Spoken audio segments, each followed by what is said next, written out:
Hello ভাই brother, কি খবর তোমাদের? আজ তোমাদের জন্য নতুন একটা দুঃখের আমার দুঃখের খবর তোমাদেরকে আমি প্রকাশ করি। আমি টিকটকে ভিডিও আপলোড করি দেখা মানুষ কীভাবে জানো যে আমি বেকার, আমার কিছু নেই, আমি বিয়ে করলে কি খাওয়াবো।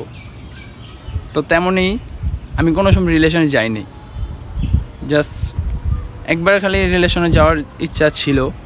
তো তাকেই বলতাছি, সে অবশ্যই ভিডিওটা দেখবে, অবশ্যই ভিডিওটা এসে লাইক করবে। তো সে এমন কাহিনীটা আমার সাথে করলো, সেটা বলার মতো না।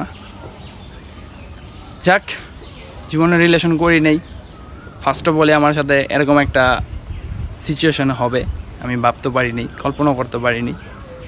কি করার, ভাগ্যে যা ছিল তাই হয়েছে, নসিবে যা ছিল সেটাই হয়েছে।